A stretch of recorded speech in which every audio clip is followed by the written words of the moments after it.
అంటారు. ఎవరైతే సాధన చేస్తున్నారో వీటిని చకచకా జయించేయాలి అని చెప్పేసి అంటారు ఈజీ గారు. దాంట్లో మొట్టమొదటిది భయం. ఈ భూమి మీద ఎంతమంది మనుషులున్నారో, ఎన్ని రకాల మనస్తత్వాలున్నాయో, అన్ని రకాల భయాలు కూడా ఉన్నాయి. మనము ఎంత బాగా ధ్యాన సాధన చేసినా సరే, ఆ భయం అనేది మనలో ఉంటే గనక, ఆ విశ్వశక్తిని మనము సంపూర్ణంగా అనుభవించలేము. అది మనలో నిలబడదు త్వరగా.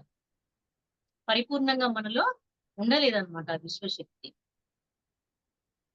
అంటే ఇక్కడ భయం, ఫియర్ అంటే FEAR ఫియర్ అంటారు. అంటే ఫాల్స్ ఎవిడెన్స్ అపియరింగ్ రియల్. లేనిది ఉన్నట్లుగా కనపడుతూ ఉండడమే భయం. ఓకే. మనకి చెప్తారు ఏమని అంటే వెల్‌నెస్ అండ్ ఇల్‌నెస్ 2 వర్డ్స్ ఉంటాయి. వెల్‌నెస్ లో WE వి ఉంటుంది. అంటే ఏంటి? మనము.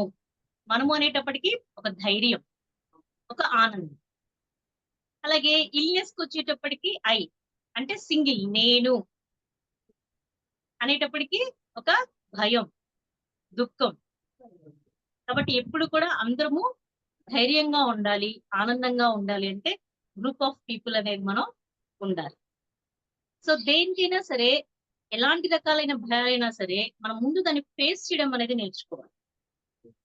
మన ముందుకు వచ్చిన దేన్నైనా సరే మనము ఫేస్ చేయడం అనేది నేర్చుకోవాలి. ఎన్నో రకాల భయాలుంటాయి. శారీరక భయం ఉంటుంది. కొంతమంది ఇంజెక్షన్ అంటే భయం. అమ్మ గుచ్చుకుంటదేమో అని. చాలా మంది ఇబ్బంది పడుతూ ఉంటారు. ఇంజెక్షన్ చేయించుకోవడానికి అది ఎంత పెద్దవాళ్ళైనా సరే. లేదా ఇంకా వేరే వేరే ఏమైనా జైంట్ వీల్స్ ఎక్కడానికి భయాలు, చీకట్లో వెళ్ళడానికి భయాలు, ఒంటరిగా ఉండడానికి భయాలు, కొత్త వాళ్ళతో మాట్లాడడానికి భయం. ఇలాంటివి ఎన్నో ఉంటాయి. సో శారీరక భయం వచ్చేటప్పటికి ఈ శరీరంతో మనకు ఎంత వీలైతే అంత సాహస కార్యక్రమాలు, కొన్ని సాహస కార్యాలు అనేవి మనం చేస్తూ ఉంటే ఆటోమేటిక్ గా ఆ శారీరక భయం నుంచి మనము బయటకు వస్తాం. ఫర్ ఎగ్జాంపుల్ ఒక పెద్ద రెస్టారెంట్ ఉంటది. అందులో ఒక షెఫ్ ఉంటాడు. అతనికి ఒక మామూలుగా ఒక ఆర్డర్ వచ్చింది. అతని కిచెన్ లో ఉంటాడు. ఒక ఆర్డర్ వచ్చింది. సరే అని చెప్పేసి ఎంతసేపటికి ఆర్డర్ బయటికి రాదు. ఈ లోపల సూపర్వైజర్ వస్తాడు. ఏం జరుగుతుంది లోపల అని చెప్పేసి సూపర్వైజర్ లోపలికి వస్తాడు. షెఫ్ కావాల్సిన పదార్థాలన్నీ పక్కన పెట్టుకుంటాడు. కానీ ఆ స్టవ్ వెలిగించడానికి భయపడుతూ ఉంటాడు. ఈ తతంగం అంతా సూపర్వైజర్ చూస్తాడనమాట. ఏంటి అంటే నాకు భయం, కాలుతుంది, నేను వెలిగించను అని చెప్పేసి అంటాడు. సరే అని చెప్పేసి సూపర్వైజర్ వెలిగిస్తాడు. అమ్మయ్య అని చెప్పేసి ఆ పక్కన ఉన్నటువంటి ఆ యుటెన్సిల్ ఏదైతే ఉందో, పెద్ద పాత్ర బాండీ లాంటి ఏదైనా ఉందో అది తీసుకొచ్చి స్టవ్ మీద పెడతాడన్నమాట. కానీ సూపర్వైజర్ ఏం చేస్తాడు? గ్యాస్ మళ్ళీ ఆఫ్ చేస్తాడు. నువ్వు వెలిగించాను. అతని దగ్గర ఉండి మాక్సిమం అనమాట. ఎందుకంటే భయము అనేది ఉంటే అతను పెద్ద ఎంత షెఫ్ అన్నా కానివ్వండి, అతను ఎంత నలభీమ పాకం వంట చేసినా సరే, గ్యాస్ ఆన్ చేయడమే రాకపోతే దానికే భయపడిపోతే ఎప్పుడు వంట చేస్తాడు, ఎప్పుడు ఆర్డర్ బయటికి ఇస్తాడు, వాళ్ళు ఎప్పుడు తింటారు, వాళ్ళు ఎప్పుడు టేస్టీగా ఉందని చెప్తారు కదా. సో ఇలాంటి శారీరక భయాలు కొంత పక్క వాళ్ళకి ఏంటంటే కొంచెం ఇది నవ్వుగా అనిపిస్తూ ఉంటుంది. కానీ కొంతమందికి ఇలాంటి భయాలు ఉంటాయి. అందుకని ఎప్పుడు కూడా డేర్ చేస్తూ ఉండాలి, ఫేస్ చేస్తూ ఉండాలి. ఏ ప్రాబ్లం అయినా సరే దేనికి మనం వెనుకడుగు వేయకూడదు, ఫేస్ చేయాలి. నెక్స్ట్ వన్ వచ్చేటప్పటికి మానసిక భయం. ఇంటికి రావాల్సిన వాళ్ళు కొంచెం లేట్ అవ్వగానే ఇంట్లో ఉండేటటువంటి పేరెంట్స్ కి భయం. అమ్మో ఏం జరుగుంటుందా ఏంటని విపరీతమైన ఊహాగానాలు చేసేసుకుంటూ ఉంటారు. కానీ తర్వాత మళ్ళీ వెంటనే అలా జరగదులే, ఇలా జరగదులే అని చెప్పుకుంటూ ఉంటారు. సపోజ్ ఇంటికి రావాల్సిన పిల్లలు కొంచెం లేట్ అయింది అనుకోండి, వెంటనే వచ్చేస్తాయి మైండ్ లోకి వేరే వేరే ఆలోచనలన్నీ వచ్చేస్తాయి. అలా లోపలికి బయటికి తిరుగుతూనే ఉంటాము, లేదా ఆ సందు చివరి దాకా వెళ్ళి చూస్తూ ఉంటాం. ఈ లోపల పిల్లలు వచ్చేస్తాయి. ఇలా చాలా రకాలుగా ఉంటాయన్నమాట మానసిక భయాలు. అమ్మో ఏమవుతుందో అన్నటువంటి భయం. ఈ మధ్య రీసెంట్ గా నేను ఒక క్లాస్ చెప్పేసి ఇంటికి వస్తున్నా. నాకేంటి అంటే ఇంటికి ఈవినింగ్ వచ్చేటప్పుడు నాకు మామూలుగా 5 వరకు క్లాస్ ఉంది. దాని తర్వాత నందిగామ నుంచి వస్తున్నాను. నేను విజయవాడ రావాలి. పిల్లలు ఆల్రెడీ 6:15 కల్లా ఇంటికొచ్చేస్తారు. నేను ఆ రోజు ఎందుకనో వాళ్ళకి కీ ఇవ్వడం అనేది మర్చిపోయానన్నమాట. సో అయిపోయింది. బస్ ఏదో వచ్చింది. బస్ స్టాప్ నుంచి వచ్చింది. నేను ఎక్కేసాను. బస్ ఎక్కేసాను. కండక్టర్ డ్రైవర్ దగ్గర నేను టికెట్ తీసుకొని లోపలికెళ్ళి నుంచున్నా. చూస్తే సీట్స్ ఏమి ఖాళీ లేవండి. అన్ని ఫుల్‌గా ఉన్నాయి. బ్యాక్ ఒకే ఒక్క సీట్ ఉందన్నమాట. అబ్బా! అనుకున్నా నేనింకా. అక్కడ నేను అవేర్‌గా లేను. సీట్స్ ఉన్నాయా లేవా అని చూసుకోకుండా నేను కంగారులో బస్ ఎక్కేసాను. ఇంటికి వెళ్ళాలి. ఇన్ టైమ్‌లో వెళ్ళిపోవాలి. పిల్లల్ని వెయిట్ చేయించకూడదు అనేటువంటి ఉద్దేశంతో నేను బస్ ఎక్కేసాను.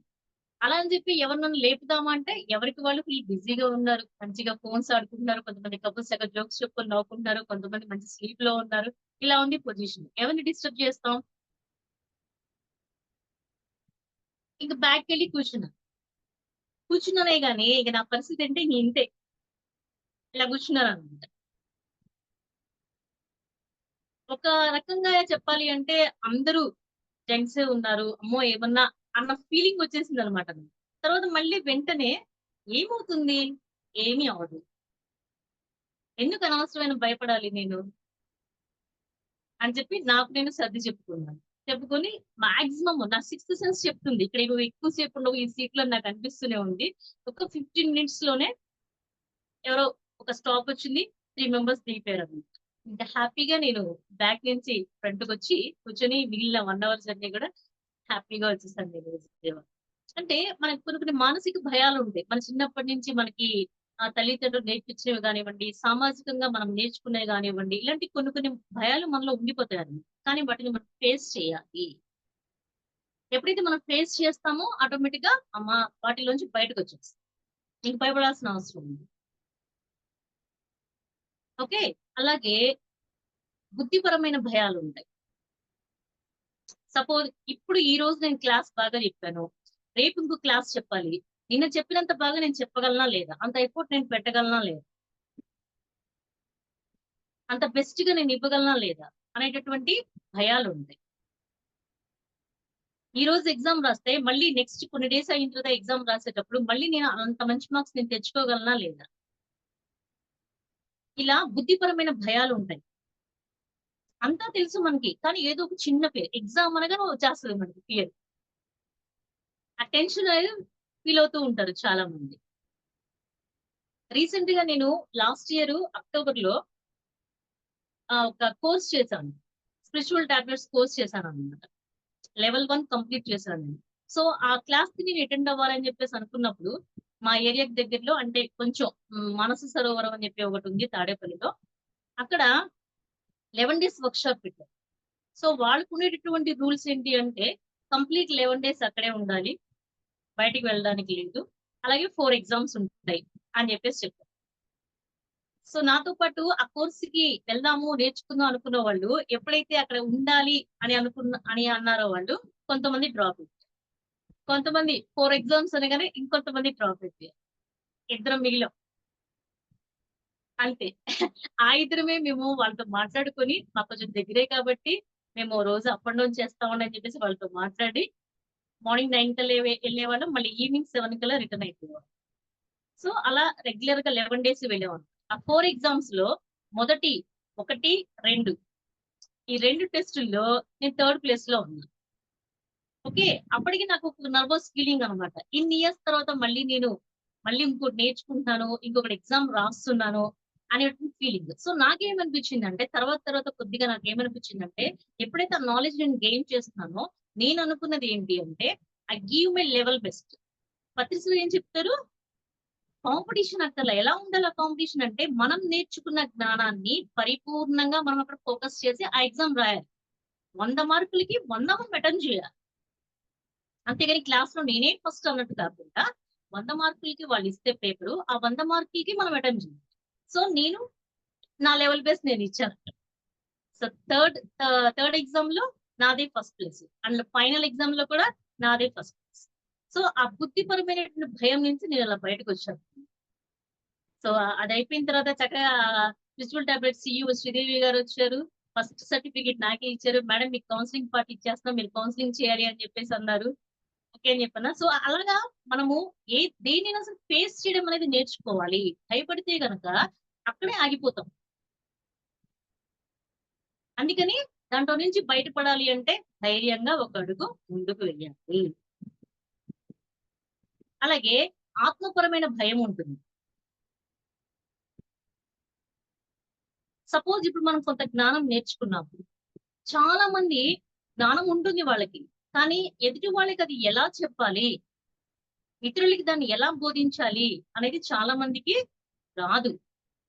Because of fear. కొంతమంది భయపడుతూ ఉంటారు. అందరూ స్టేజ్ మీదకొస్తారా అండి? మైక్‌లో మాట్లాడుతూ ఉంటారా? లేదు. రాను, వద్దు అని ఏదో ఒకటి సాకులు చెప్తూ ఉంటారు. ఎందుకంటే అదొక రకమైనటువంటి స్టేజ్ ఫియర్. భయం అనేది ఉంటుంది వాళ్ళకి. సో, ఎప్పుడైతే ఆ భయాన్ని వాళ్ళు ఓవర్‌కమ్ చేసుకొని, ఆత్మజ్ఞానాన్ని వాళ్ళు పొందినటువంటి ఆత్మజ్ఞానాన్ని ఎప్పుడైతే బోధిస్తూ ఉంటారో, అప్పుడు ఆ ఆత్మపరమైన భయం నుంచి కూడా వాళ్ళు బయటికి రావచ్చు. ఓకే. సో, ఇన్ని రకాలుంటాయి. సపోజ్ చక్కగా మీ ఇంట్లో ఒక కుండ పెట్టుకున్నారండి. మంచి కుండ ఉంది. దాన్ని నీట్‌గా పెయింటింగ్‌లేసారు. కలర్‌ఫుల్ పెయింటింగ్స్ ఏసారు. మంచి మంచి డిజైన్స్ వేశారు. వేసి ఎదురుగుండా హాల్‌లో చక్కగా నీట్‌గా పెట్టారు. మీ ఇంటికి ఎవరైనా వచ్చారనుకోండి, అది చూసి ఏమంటారు మిమ్మల్ని? "చాలా వండర్‌ఫుల్‌గా ఉందండి. సూపర్‌గా ఉంది పెయింటింగ్ కూడా. చాలా అద్భుతంగా వేశారని" చెప్పేసి అంటారు. దగ్గరికొస్తారు. వచ్చి దాన్ని చక్కగా పట్టుకుంటారు. తీసుకుంటారు చేతుల్లోకి. దాని అడుగు భాగం లేదనుకోండి, ఏమనుకుంటారు? అయ్యో! ఇది బయటికి చాలా బాగా కనిపిస్తుంది. తీరా చూస్తే దీంట్లో అడుగు భాగం లేదు. ఇది దేనికి పనికిరాదురా బాబు. జస్ట్ ఇది షోయింగ్‌కి మాత్రమే అని చెప్పేసి వాళ్ళు మళ్ళీ తిరిగి అక్కడ పెట్టేస్తారు. అలాగే మనం తీసుకున్నటువంటి విశ్వశక్తి ఏదైతే ఉందో ధ్యానంలో మనం పొందేటటువంటి ఆ జీవశక్తి, ప్రాణశక్తి, కాస్మిక్ ఎనర్జీ ఏదైతే ఉందో మన లోపల భయం వల్ల కూడా అది మనలో నిక్షిప్తం అవుతూ ఏదో రకంగా బయటికి వెళ్ళిపోతూ ఉంది. ఓకే. సో, ఈ భయము అనేది ఎవరైతే భూమి మీద నెగెటివ్ ఫోర్స్ క్రియేట్ చేసేవాళ్ళున్నారో, నెగెటివ్ ఫోర్స్ అంటే బ్లాక్ షర్ట్స్ అని, లిడ్జీస్ అని అంటూ ఉంటారు. వీళ్ళందరికీ ఆహారం ఏంటయ్యా అంటే మనిషిలో ఉండేటటువంటి భయం. వాళ్ళు మాక్సిమం ఏమి చేయట్లేదు. ఒకటి ఫుడ్, జంక్ ఫుడ్. 2 మీడియా. ఈ రెండే బాగా ఫోకస్ చేస్తున్నారు. మనిషిలో ఉండేటటువంటి భయం, ఆ నెగెటివ్ ఫోర్స్ ఎవరైతే ఉన్నారో వాళ్ళకి ఆహారం. అందుకని మాక్సిమం దేన్నైనా సరే ఫేస్ చేయడం నేర్చుకోండి. ఓకే. 2 అసంపూర్ణమైనటువంటి జ్ఞానం. మిడిమిడి జ్ఞానం అంటారు. దాని నుంచి వచ్చేటటువంటి అహంకారం. చాలా మందికి దేన్ని కూడా పరిపూర్ణంగా నేర్చుకోవడానికి ఇష్టపడరు. కొంచెం కొంచెమే తెలుసు. ఆ కొంచెం కొంచెం తెలిసిన దానికి కూడా వాళ్ళు ఒక అహంభావంతో నాకంతా తెలుసులే అంటూ ఉంటారు. నేనెప్పుడో నేర్చుకున్నాను. నాకంతా తెలుసు. నీకే సరిగ్గా తెలీదు అని చెప్పేసేసి అంటూ ఉంటారు. ఎవరైనా ఇద్దరు మాట్లాడుకుంటున్నారనుకోండి, థర్డ్ పర్సన్ వస్తాడు. వీళ్ళిక్కడ ఏం జరుగుతుంది? ఏంటి? అనేది కూడా వాళ్ళకి అక్కర్లా. వాళ్ళు చెప్పాల్సింది వాళ్ళు వాళ్ళ యొక్క మొత్తం భావ వ్యక్తీకరణ చేసేస్తారన్నమాట. నాకే అంతా తెలుసు అన్న ఉద్దేశంతో అంతా చెప్పేసేసి వెళ్ళిపోతూ ఉంటారు. ఏమవుతారు? నవ్వులు పాలవుతూ ఉంటారు. వాళ్ళెళ్ళిపోయిన తర్వాత వీళ్ళిద్దరికి నవ్వుకుంటూ ఉంటారు. అందుకని ఎప్పుడు కూడా మనం తెలుసుకున్న దాన్నే మాత్రమే మాట్లాడాలి. పరిపూర్ణంగా ఉన్నప్పుడే దాని గురించి మనం మాట్లాడాలి. అంతేగాని అసంపూర్ణంగా ఉన్నప్పుడు మనం దేన్ని కూడా వ్యక్తపరచకూడదు. తెలియనిది తెలుసుకోవాలి ఫస్ట్ ఆఫ్ ఆల్. అప్పుడు మాత్రమే మనం నోరు విప్పాలి. మనకి పూర్తిగా సరైన ఇన్ఫర్మేషన్ లేకుండా పక్క వాళ్ళకి చెప్తే అది వాళ్ళకి మంచి జరుగుతుందా? చెడు జరుగుతుందా? సో, మాక్సిమం మనం పరిపూర్ణంగా తెలుసుకున్న తర్వాతనే పక్క వాళ్ళకి చెప్పడం నేర్చుకోవాలి. ఫర్ ఎగ్జాంపుల్ ఒక క్లాస్ జరుగుతుంది. ఆ క్లాస్‌లో ఒక మాస్టరొచ్చారు. ఆ మాస్టర్ చక్కగా క్లాస్ చెప్పిన తర్వాత, మీలో ఎవరికైనా రాముడి గురించి తెలిస్తే గనక వచ్చి ఇక్కడ మాట్లాడండి అని చెప్పేసి స్టేజ్ మీదకి పిలుస్తారు. సరే అని ఆ గ్రూప్‌లో ఉన్నటువంటి ఒక పర్సన్ వస్తారు. వచ్చి తను చిన్నప్పటి నుంచి విన్నది, తెలుసుకున్నది, చదువుకున్నది అంతా కలిపి రాముడి గురించి చాలా అద్భుతంగా విశ్లేషణ చేస్తారు. మంచిగా ఎక్స్‌ప్లెయిన్ చేస్తారు. చేసినప్పుడు ఆ మాస్టర్ ఏమంటారు అంటే, "ఈయన చాలా గొప్ప మేధావి ఈయన. ఈయన గత జన్మల్లో తిక్కన గారు" అని చెప్పేసి చెప్తారు. చెప్పగానే ఆయన చాలా పొంగిపోతారనమాట. ఏంటి నేను గత జన్మలో తిక్కన గారినా? ఆహా! చాలా అద్భుతం అని చెప్పేసి అనుకున్నా. అనుకోని అప్పటినుంచి ఎక్కువ చెప్పడం అనేది స్టార్ట్ చేస్తారంట. ఆయన 4 పుస్తకాలు తిరిగేస్తారు. ఎవరో చెప్పింది వింటూ ఉంటారు. దాన్ని ఇంక చెప్పడం స్టార్ట్ చేస్తూ ఉంటారు. బాగా చెప్పడం అనేది ఉంటుంది. దగ్గరలో ఉన్నటువంటి ఒక కేర్ సెంటర్‌కి వెళ్తారు. పిరమిడ్ కేర్ సెంటర్‌కి వెళ్తారు. ఆయన ఒక మంచి కోటీశ్వరుడు. ఈయన్ని చూడగానే అబ్బో! గత జన్మలో తిక్కన గారు మహానుభావులు మా ఇంటికొచ్చారు. మా పిరమిడ్‌ని దర్శించడానికొచ్చారు. రండి స్వామీజీ అని చెప్పేసి తీసుకెళ్ళి ఆయన చక్కగా కుర్చీలో కూర్చోబెడతారు. ఆయన కింద కూర్చుంటారు. కోటీశ్వరుడు కింద కూర్చుంటారు. ఇతనికి ఇంకా కొమ్ములొచ్చేస్తాయి. నేను అవ్వడానికి ప్రాపంచికంగా బీదవాడిని. కానీ ఆధ్యాత్మికంగా నేను చాలా గొప్పవాడిని. అందుకే ఇతను ఇలాగా కింద కూర్చున్నాడు. సో, జ్ఞానమే అన్నిటికి మూలము. నా దగ్గర అది ఉంది కాబట్టి నాకింత గౌరవం వస్తుంది అని చెప్పేసేసి అతను అనుకున్నాడు.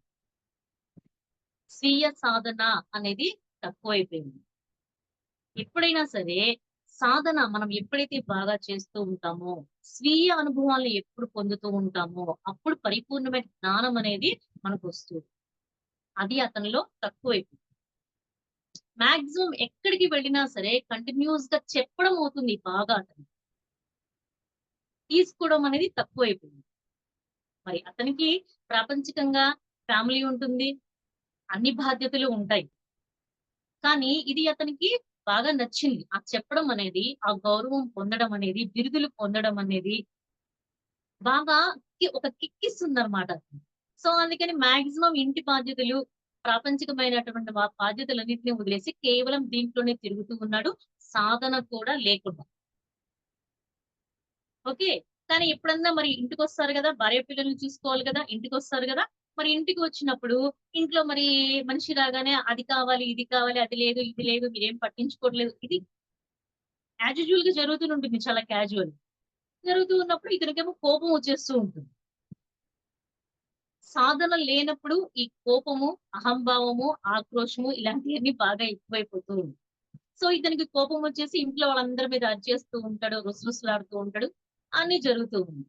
అలాగే బయటకొచ్చినప్పటికి మాత్రము మామూలుగా, క్యాజువల్‌గా, కూల్‌గా ఒక మాస్టర్‌గా మంచి మన్ననలు పొందుతున్న అతను ప్రాపంచికంలోకొచ్చేటప్పటికి చాలా దుర్భరమైన జీవితాన్ని జీవిస్తూ ఉన్నాడు. One fine day body vacate చేస్తాడు. One fine day body vacate చేస్తాడు. చేసినప్పుడు చక్కగా పైకి వెళ్తారు. చక్కగా పైకి వెళ్తారు. వెళ్ళినప్పుడు మనకి తెలుసు కదా! ఏం జరుగుతుంది? ఏంటి అనేది పైన.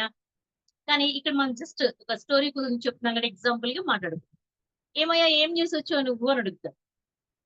అదేంటండి నాకెన్ని బిరుదులున్నాయి. గండ బిరుదును గూడా తొడిగారు నాకు. నాకెన్నో బిరుదులున్నాయండి అని జెప్పేసంటారు.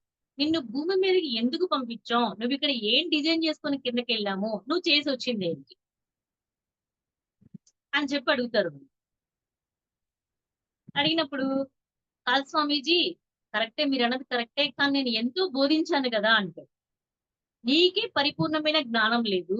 నువ్వు అసంపూర్ణ జ్ఞానివి. అలాగే అసంపూర్ణంగానే బోధించావు వాళ్ళకి కూడా. దానికి తగ్గట్టుగా ఇంకా నీలో అహంకారం అనేది బాగా పెరిగిపోయింది. స్వీయ సాధన అనేది లేకుండా చేసుకున్నావు అని చెప్పేసి వాళ్ళంటారు. ఇక్కడ కేవలం నీకు మాత్రమే ఉంది గానీ, నువ్వు తెచ్చుకున్నటువంటి ఆ బిరుదులకి కానివ్వండి, ఆ గండ పేరుండానికి కానివ్వండి, వేరే వాటికి ఇక్కడ ప్లేస్ లేదు అని చెప్తారు. మరి ఏం చేయమంటారు స్వామీజీ అని అడుగుతారు వాళ్ళు. అడిగితే ఇదిగో నువ్వు చాలా కింద బాగా మంచి కార్యక్రమాలు చేసొచ్చానని నీ ఫీలింగ్ కదా! నీకోసం అక్కడ ఒక పెద్ద గుడి కట్టినట్టున్నారు. అక్కడ మూడో మెట్టు ఖాళీగా ఉంది అక్కడికెళ్ళండి. ఆ నెక్స్ట్ జన్మలో అతనొచ్చి ఆ గుడి దగ్గరే ఒక బిచ్చగాడిలాగా అక్కడే జీవితం అంతా గడుపుతూ అతనిలో ఉండేటటువంటి మాలిన్యాన్ని తొలగించుకుంటూ, అహంభావాన్ని తగ్గించుకొని, మరి ఒకరిని యాచించడము అంటే మనలో అహంభావం ఉంటే ఎవరిని యాచించలేం కదా! ఆ అహంభావాన్ని తగ్గించుకొని, ఆ మాలిన్యాన్నంతా పోగొట్టుకొని శుద్ధి కావించబడ్డాడు. సో, ఎప్పుడూ కూడా అసంపూర్ణ జ్ఞానంతో ఉండకూడదు. పరిపూర్ణమైన జ్ఞానాన్ని మాత్రమే మనం పొందాలి. దాన్ని మాత్రమే మనం బోధించాలి. అది కేవలం స్వీయ సాధన ద్వారా మాత్రమే కలుగుతుంది. ఓకే. సపోజ్ ఇప్పుడు ఫర్ ఎగ్జాంపుల్ మనం ఒక కుండ ఎగ్జాంపుల్ తీసుకున్నాం కదా! ఎప్పుడైనా సరే మంచి కుండని మనం పెట్టుకొని దాంట్లో ఏది పోసినా సరే నిల్చుంటుంది. అదే వాటికి చిల్లులుంటే వెంటనే మనం నిండా నీళ్లు పోసినా కొంచెం సేపటికి ఒక 1 అవర్స్‌కో, 2 అవర్స్‌కో కంప్లీట్‌గా అవి దిగిపోతూ ఉంటాయి. ఓకేనా? అసంపూర్ణ జ్ఞానం కూడా అలాంటిదే. ఒక చిల్లు కుండ లాంటిది. కంప్లీట్ గా ఎప్పుడో ఒకప్పటికి దాంట్లోంచి ఖాళీ అయిపోవాల్సిందే. ఓకేనా? నెక్స్ట్ మూడవది సిద్ధులు, అతీంద్రియ శక్తులు. ఇక్కడ సాధకుడు చాలా చాలా జాగ్రత్తగా పూర్తి ఎరుకతో ఉంది. ఎందుకని అంటే ఎవరైతే ధ్యానం చేస్తారో, రెగ్యులర్ గా ఎవరైతే ధ్యానం చేస్తారో, ఎవరైతే శాకాహారాన్ని పాటిస్తున్నారో వాళ్ళందరికీ కూడా ఖచ్చితంగా అతీంద్రియ శక్తులు అనేవి వస్తాయి. సిద్ధులు అనేవి ప్రతి ఒక్కరికి వస్తాయి. అవి ఏవైనా అయి ఉండొచ్చు. టెలిపతి అవ్వండొచ్చు, ఆటో రైటింగ్స్ కానీ, ఆస్ట్రల్ ట్రావెల్స్ కానీ, హీలింగ్ పవర్ కానివ్వండి, ఏవైనా సరే. ఎలాంటి సిద్ధులైనా సరే. ఆ వచ్చిన వాటిని మనము మన స్వీయ ఆత్మ ప్రగతి కోసం ఉపయోగించుకోవాలి. లేదా విశ్వ కళ్యాణం కోసము ఉపయోగించుకోవాలి. లేదా ఒక పెద్ద ప్రోగ్రామ్ ఏదైనా జరుగుతుంది. ఒక సంకల్పం కోసం దాన్ని ఉపయోగించుకుంటే అక్కడ మన అతీంద్రియ శక్తిని మనం ఖర్చు పెట్టినట్టు. అప్పుడు ఆ ప్రోగ్రామ్ చాలా బాగా అద్భుతంగా జరుగుతుంది. అంటే ఎవరికి ఏదైతే మంచి జరగాలో దానికోసం ఖర్చు పెట్టడంలో తప్పు లేదు. పూర్తిగా సామాజిక పరంగా. అంతేగాని వేరే ఒక ఇష్టమైన వాళ్ళ కోసమో, లేకపోతే ఇంకొకటి తెలిసిన వాళ్ళ కోసమనో, లేదంటే మనకు వచ్చినటువంటి ఆ సిద్ధిని ప్రదర్శించడం కోసమో మనము ఎప్పుడు కూడా అలాంటి పనులు చేయకూడదు. ఓకేనా? ఫర్ ఎగ్జాంపుల్ చెప్పాలంటే పత్రిజీ గారు ఒకసారి చెప్పారు. ఇద్దరు ఫ్రెండ్స్ ఉన్నారు. ఇద్దరు అమ్మాయిలు. దాంట్లో ఒక అమ్మాయి మంచి హీలర్. అంటే హీలింగ్ చేస్తూ ఉంటుందన్నమాట. తన ఫ్రెండ్ ఇంకొక అమ్మాయికి క్యాన్సర్ పేషెంట్ తను. ఈ హీలర్ ఏం చేస్తుంది? అయ్యో! నా ఫ్రెండ్ బాగుండాలి అన్న ఉద్దేశంతో ఈ అమ్మాయి చక్కగా హీలింగ్ చేస్తుంది. క్యాన్సర్ పేషెంట్ ఎవరైతే ఉన్నారో తన ఫ్రెండ్‌ని చక్కగా హీల్ చేస్తుంది. చేసినప్పుడు అమ్మాయి కంప్లీట్‌గా స్వస్థపరచబడుతుంది. కంప్లీట్ ఆరోగ్యాన్ని పొందిద్ది ఆ అమ్మాయి. హీలింగ్ చేసిన అమ్మాయి చనిపోయింది. బాడీ వెకేట్ చేసిన తర్వాత వెళ్తారు కదా పైకి. వెళ్ళిన తర్వాత అక్కడ వాళ్ళు అడుగుతారు. నీకున్నటువంటి సిద్ధిని, ఆ అతీంద్రియ శక్తిని నువ్వు ఎందుకోసం అలాగా ప్రదర్శించావు? ఎందుకు నువ్వు అలా చేసి నీ వరకు ఎందుకు తెచ్చుకున్నావు నువ్వు? అని చెప్పేసి అడుగుతారు. ఎందుకంటే మనం అలాగా ఎప్పుడైతే గనక ప్రదర్శిస్తూ ఉంటామో మళ్ళీ మళ్ళీ జన్మలు తీసుకోవాల్సి ఉంటుంది. అలాంటి పనులు ఎప్పుడు చేయకూడదు. పత్రిజీ గారు అంటారు. వాళ్ళలా అడిగారు. ఎందుకు అలా చేశావు అని చెప్పేసి అడిగారు. అలా అడిగి అక్కడ తంతే ఇక్కడికొచ్చి నా చిన్న కూతురిగా పడింది అన్నారు పత్రిజీ గారు. ఓకేనా? సో ఎప్పుడు కూడా మనకున్నటువంటి సిద్ధుల్ని, అతీంద్రియ శక్తుల్ని మనము ప్రదర్శించకూడదు. అది కేవలం విశ్వ కళ్యాణం కోసం మాత్రమే మనము ఉపయోగించాలి. లేదా మన స్వీయ ఆత్మ ప్రగతి కోసం మనం దాన్ని ఉపయోగించాలి. అంటే ఈ సిద్ధులు అనేవి ఎలా ఉంటాయి అంటే, చాలా మందికి అవి రాగానే ఒక అహంకార దర్పం వచ్చేస్తుంది. నేనే చేయగలను. నాకు సిద్ధులున్నాయి. నాకు శక్తులున్నాయి అని ప్రాపంచికంగా వాళ్ళు వాటిని అడ్డు పెట్టుకొని డబ్బులు కూడా సంపాదిస్తూ ఉంటారు. కొంతమంది. అలాంటి వాళ్ళు కూడా ఉన్నారు. కానీ ఎప్పుడు కూడా స్పిరిచువల్ గా మనం వాటిని ఉపయోగించుకుంటూ మన ఆత్మ ప్రగతికి అంటే మన ఆత్మ ఉన్నతి కోసం వాటిని ఉపయోగించుకుంటూ ఉండాలి గాని ప్రాపంచికంగా వాటిని ఉపయోగించకూడదు. ఫర్ ఎగ్జాంపుల్ ఇప్పుడు ఇందాక మనం కుండ గురించి చెప్పుకుంటున్నాం కదా! ఈ కుండ ఉంది. ఆ కుండలో అమృతం పోసుంది. కుండలో అమృతం పోసుంది. కానీ దాని మీద ఒక బంగారపు ప్లేట్ ఉంది. అమృతం తాగుదాం అనుకుని వెళ్ళిన వాడు ఎక్కడ ఆగిపోతాడు? ఆ బంగారపు ప్లేట్ దగ్గర ఆగిపోతాడు. సిద్ధులు కూడా అలాంటివే. ఎవరైతే చిరంజీవత్వాన్ని పొందాలి అనుకున్న వాళ్ళు, అమృతం తాగుదాం అనుకునే వాళ్ళు, ఈ సిద్ధులు వచ్చిన తర్వాత ఎవరైతే అహంకార దర్పాన్ని చూపిస్తారో, ఎవరైతే బంగారు ప్లేట్ దగ్గర ఆగిపోతారో, వీళ్ళు కూడా అంతే. ఆ సిద్ధుల దగ్గర అలా ఆగిపోతారు. సో ఎప్పుడు కూడా మన అతీంద్రియ శక్తుల్ని మనము వ్యర్థపరుచుకోకూడదు. మనకున్నటువంటి శక్తిని విశ్వ కళ్యాణం కోసం ఉపయోగించాలి. స్వీయ ఆత్మ ప్రగతి కోసం ఉపయోగించాలి. ఓకే. అలాగే లాస్ట్ వన్ వచ్చేటప్పటికి వృద్ధత్వపు భావనలు, ఆధ్యాత్మిక బద్ధకం. పత్రిజీ గారు అంటారు. ఎవరు కూడా యోగ భ్రష్టులు కాకండి దయచేసి అని చెప్పి ఆయన 2018లో నెట్టి కొట్టుకుని మరీ చెప్పారు ఆయన. సపోజ్ ఇప్పుడు మనం ఆ వైకుంఠపాళి ఉంటది కదా, పద వినోద సమేత ఆ వైకుంఠపాళి ఆడుతూ ఉంటారు కదా, కింద నుంచి చక్కగా నిచ్చెనలు ఎక్కుకుంటూ ఎటువంటి పాము కాటులకి పడకుండా నిచ్చెనలు ఎక్కుకుంటూ పైదాకా వెళ్తారు. మాక్సిమం 98 అనుకుంటా, 98 దాకా వస్తారు. ఆ 99 లో పెద్ద స్నేక్ ఒకటి ఉంటుంది, అది దాటితే లక్ష్యం చేరుకోవచ్చు. ఈ 98 దాకా వచ్చిన వాళ్ళు చాలా మంది ఇక్కడ దాకా వచ్చాం కదా, ఇదేం చేస్తుందిలే మనకి అన్నటువంటి ఎరుక లేనితనం కానివ్వండి, లేకపోతే ఇంకెందుకులే, ఇంక ఈ ఒక్కటి దాటం ఎందుకులే, ఇది బాగుందిలే, ఇదే సేఫ్ జోన్లే అనుకుని అక్కడే ఉండిపోతే ముందున్న ప్రమాదాన్ని కనిపెట్టలేకపోవడం కానివ్వండి, ఏదైనా సరే జరుగుతుంది. అలా కాకుండా ఎరుక లేకుండా ఆడినా అక్కడి నుంచి మళ్ళీ కిందకి రావాలి. ఒకవేళ ఆ స్నేక్ కనుక కరిస్తే మళ్ళీ ఎక్కడి నుంచి స్టార్ట్ చేసామో మళ్ళీ అక్కడ దాకా రావాల్సి వస్తుంది. మళ్ళీ అక్కడి నుంచి మళ్ళీ మొట్టమొదటి నుంచి ప్రయాణం మొదలు పెట్టాల్సి ఉంటుంది. అలా కాకుండా అసలు నాకు అక్కర్లేదు, ఈ 98 సేఫ్ గా ఉన్నాను అని ఒక బద్ధకంతో అక్కడే ఉండిపోయారు అనుకోండి, వెనక నుంచి మనకంటే వెనకాల స్టార్ట్ అయిన వాడు మనకంటే ముందుకు వెళ్ళి కదా. సో ఎప్పుడు కూడా బద్దకించకూడదు. ఏం ఆడతాంలే ఇంక చాలులే అని అనుకోకూడదు. అలసత్వం అనేది చూపించకూడదు. మంచి మంచి భాషలు నేర్చుకోవాలి, సంగీతం నేర్చుకోవాలి, కళలు నేర్చుకోవాలి. ఏ ఏజ్ అయినా సరే. ఎప్పుడైతే మనం అలాంటివి నేర్చుకుంటూ ఉంటామో మనకి బద్ధకం అనేది రాదు. చాలా మంది ఏం చేస్తారు, సాధన బాగా చేస్తారు, ఎంతో జ్ఞానాన్ని పొందుతారు. ఒకానొక వైరాగ్య భావనలోకి వచ్చేసి హిమాలయాలు కూడా వెళ్ళిపోతూ ఉంటారు చాలా మంది. కానీ హిమాలయాల్లో వెళ్ళిన వాళ్ళకి కూర్చోబెట్టి పర్మనెంట్ గా ఏమన్నా అక్కడ అకామిడేషన్ ఇచ్చేస్తారా? లేదు కదా. బాబు నువ్వు చేసుకున్న సాధన చాలు, ఇక్కడ ఒక నెల 2 నెలల్లో ఉన్నావు, మళ్ళీ నువ్వు కిందకే వెళ్ళాలి. ఇక్కడ ఏమీ లేదు, నువ్వు బోధించాల్సింది, నువ్వు మార్చుకోవాల్సింది అంత కిందే ఉందని వాళ్ళు కూడా పంపించేస్తారు. వాళ్ళు మొత్తం ఫుల్ లైఫ్ అంతా అక్కడ ఏం అకామిడేషన్ ఏమి ఉండదు. ఏదో వెళ్తాము, సాధన కోసం వెళ్తాము, మళ్ళీ రావాల్సింది. ఎందుకంటే పత్రిజీ గారు చెప్పినట్టు సంసారంలోనే నిర్వాణం. ఏది నేర్చుకోవాలన్నా, ఏది మార్చాలన్నా, మార్చుకోవాలన్నా అంతా కూడా సంసారంలోనే జరగాలి. అలా జరగాలి అంటే కంపల్సరీగా వాటి బాధ్యతల్ని మోస్తూనే ఉండాలి. ఆ సంసార సాగరంలో ఈదుతూనే ఉండాలి. అగైన్ మళ్ళీ వస్తారు వచ్చి మళ్ళీ అదే రొటీన్ జాబ్ చేయాలంటే చేయలేరు.